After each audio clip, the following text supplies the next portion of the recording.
Bueno, Senador, muchas gracias. tiene el uso de la palabra, por favor. Gracias, muy amable. Bueno, lo primero que quiero anunciar es que haré uso yo de la vocería e Iván Cepeda se referirá después al tema de la renta básica, que es una propuesta de la bancada alternativa en general y que esperamos suscite un amplísimo consenso. Perdóname, entonces, ¿cuántos minutos va a intervenir? Voy a intervenir los 10 minutos y posteriormente Iván Cepeda participará en el listado normal de intervenciones. Bueno, lo segundo es decir, y lo hacemos por una consideración, empiezo por decir que me animo con la intervención anterior para decir que me pongo de acuerdo en varios asuntos, es decir, hay varias posibilidades de consenso sobre la mesa, seguramente, y en materia, por ejemplo, de la financiación de las nóminas, lo hemos abrazado desde hace mucho tiempo, y hay que reconocer, han sido propuestas elevadas desde los sectores de la micro, pequeña y mediana empresa. Le he dado al secretario, señor presidente, dos documentos muy importantes de los gremios empresariales del Valle, uno del grupo multisectorial que ya había dejado en comisión cuarta y otra de la Asociación de Comerciantes y Empresarios de Santiago de Cali. Y esta mañana, por ejemplo, me madrugó a altas horas de la madrugada la representante de un grupo de salsa y de los artistas, Arrebato Caleño, tienen copiosa información para reclamar medidas como las que ha planteado, que me anteceden el uso de la palabra. Pero nos preocupa también la gente y las familias. Y entonces la que va a proponer Iván Cepeda hace curso en ese sentido. Pequeña y mediana producción, aparato productivo en general, pero también las familias que están muy afectadas. Y quiero decir que en ese sentido la posición del gobierno, y con esto inicio, no llega ni siquiera al keynesianismo, y es posible que, me perdonan, pero lo voy a explicar, más bien se enderece a lo que algunos han llamado el keynesianismo bastardo, es decir, una amplia intervención del Estado, pero o para salvar a los bancos, como ha ocurrido en época, por ejemplo, de Belisario Betancur, cuando la época del grupo Miquel Uribe, o en época de Andrés Pastrana, y el salvataje del Grupo Gran Colombiano. En la crisis del 99 se invirtió el 15% del Producto Bruto para salvar al sector financiero, y en esta pandemia tan delicada no llegamos ni al 5%, y su destino de nuevo no es la población, según ha sido reportado por los propios gremios empresariales, según ha sido insistido por ACOPI en todas sus versiones, y según lo dice la gente con los trapos rojos de hambre también en la calle y en las barriadas. Y para muestra un botón, en estos momentos se produce el decreto 598. Hace apenas 2 días se produce el decreto 598, casi que para ponerle de nuevo recursos a Sarmiento Angulo, y lo voy a demostrar en esta intervención. Estaba ya Sarmiento Angulo ahito, lleno, repleto, colmado de recursos, y por donde se voltee, este gobierno le pone nuevos recursos en el bolsillo, como ya lo ha hecho con varios decretos. De modo que mi disentimiento franco, sincero, categórico y honrado en relación con esa pretendida lectura, según la cual esta intervención es objeto de aplausos. Quiero decir que disentimos y consideramos muy necesario que desde el Polo Democrático se deje dicho con todas sus letras esta caracterización de esta intervención. Decir en 2 palabras que ya antes del coronavirus, antes de la emergencia, teníamos reparos muy grandes. Le costó la renuncia de un experto del Comité Consultivo de la Regla Fiscal en su oportunidad por el manejo desmedido de la economía, que no reconocía la crisis y que sin embargo ha querido endeudar al país inclusive por encima del marco fiscal de mediano plazo, sin contar con que ahora estamos de nuevo por la senda de un mayor endeudamiento para renunciar a otras fórmulas que también yo opino podrían hacer consenso en el Congreso de la República. Por eso no le prestan atención al Congreso de la República. El Congreso de la República ha venido planteando la posibilidad, por ejemplo, de que hayan préstamos del Banco de la República al Estado colombiano. Pero insiste el ministro de Hacienda, por eso insisto que es el nuevo bastardo, en hacer expansión para el sector financiero y crédito con el Fondo Monetario Internacional. Con esta misma caracterización, antes de la pandemia, el portal Bloomberg había hecho muy serias observaciones al manejo de la economía por Carrasquilla y, entre otros, Salomón Kalmanovic, para no abundar en literatura al respecto.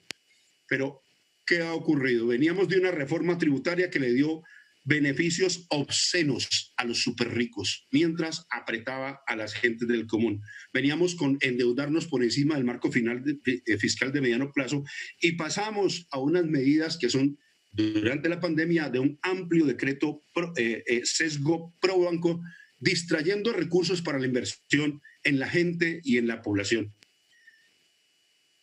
Me refiero en dos momentos a esto. El decreto 444, de una parte por el lado de las fuentes, toca los fondos pensionales territoriales para hacer arcas generales del fondo de mitigación, y su propósito desde esa época, si uno se va a ver, a darle liquidez al sector financiero bajo la premisa de que los recursos del Estado se le entregaban al sector financiero, darle liquidez para que él irrigara el aparato productivo. Pues bien, las quejas que han dicho varios, los pocos que me han antecedido han coincidido en ello, no llegan los recursos a los empresarios. Quiero leer solamente uno de los llamados que hace la Asociación de Comerciantes y Empresarios de la ciudad de Cali. Comillas, a la fecha, las medidas tomadas para solventar la crisis del COVID hacia nuestro sector no han podido ser asequibles por más del 96% de los establecimientos acá representados. Es decir, este es un sector supremamente lacerado, inclusive por encima del promedio que hemos leído de las encuestas que nos han referido. Bien, en estos momentos básicamente la función del Estado ha quedado reducida a lo siguiente: a darle garantías al endeudamiento que se hace de la población, de las familias y de los empresarios, que reservan para sí recoger las utilidades. Para darle esas garantías, entre otras cosas, porque esto es parte de un conjunto, quiero denunciar que en su oportunidad se tocaron ya no las pensiones regionales, sino las cesantías de los trabajadores. El Fondo Nacional del Ahorro, constituido con cesantías de los trabajadores del Estado, fue llevado como parte del paquete, y esto a modo de ejemplo, para darle garantías, entre otras cosas. Asumir un riesgo del 90%, y hay voces que desde el sector financiero claman porque sea el 100%, y desde aquí, desde el Polo, alertamos sobre el riesgo moral tan enorme que tiene eso que el ministro ha presentado como es algo muy positivo y que para nosotros tiene signos de alerta supremamente delicados en el manejo económico del país. Bueno, trato de ir cerrando en el siguiente sentido. Hemos insistido desde varias bancadas en la necesidad de que busquemos financiación a través del Banco de la República mediante emisión. No encuentro ningún argumento serio para no hacerlo. Y quiero insistir, hasta la OCDE en estos momentos lo ha recomendado. Hay una especie de reticencia dogmática del señor ministro, y yo sí quiero preguntarle, más que al ministro del país, porque esto es una advertencia nacional, ¿qué imposiciones nos hizo el Fondo Monetario Internacional para la línea de crédito aprobada? Y si una de ellas no es esta, que no podamos operar nacionalmente, que no utilicemos las reservas internacionales, y su utilización tendría un efecto supremamente benéfico. Esto ha sido discutido en varias partes, entre ellos en la Comisión Cuarta. Entre otras cosas, traer los dólares de la reserva nos permitiría también mejorar el valor del precio frente al dólar. Fíjese usted. Y las medidas expansivas no es verdad que tuvieron un efecto tan inflacionario, porque están inclusive presentando fenómenos de deflación en varios sectores de la economía colombiana. Y la demanda admite la posible emisión en beneficio del Estado colombiano.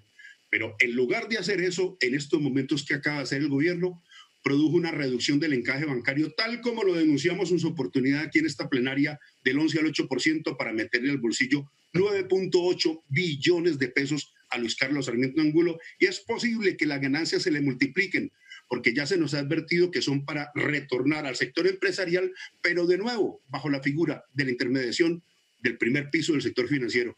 Por eso quiero referirme de nuevo a la carta de los gremios del Valle del Cauca, del sector pequeño y mediano, que dicen que se haga a través del Estado y no de la banca privada, dándole funciones de primer piso a la institucionalidad financiera colombiana, cualquiera que ella se denomine. No entro en tecnicismo, porque lo importante es decir que el Estado le entregue directamente créditos para que no haya más aversión al crédito por parte de estos sectores gremiales, pero además subsidiado, y como se ha mencionado por parte de otros parlamentarios, con una alta dosis de intervención del Estado. Y termino, bueno, y está el decreto de Colpensiones, sobre el cual no me perdonaría dejar de mencionarlo. En estos momentos, mediante una figura de intervención del Estado, y por eso insisto, esto es keynesianismo bastardo, no me echen cuento, esto no es el hijo natural, no es el hijo que esperaba Keynes.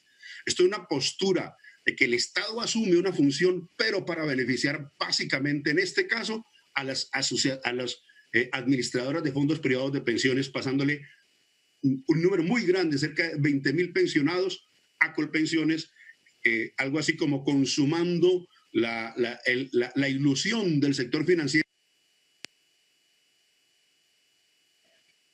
Senador Wilson Arias tiene 1 minuto para que termine, por favor. Le agradezco buen uso del tiempo. Gracias.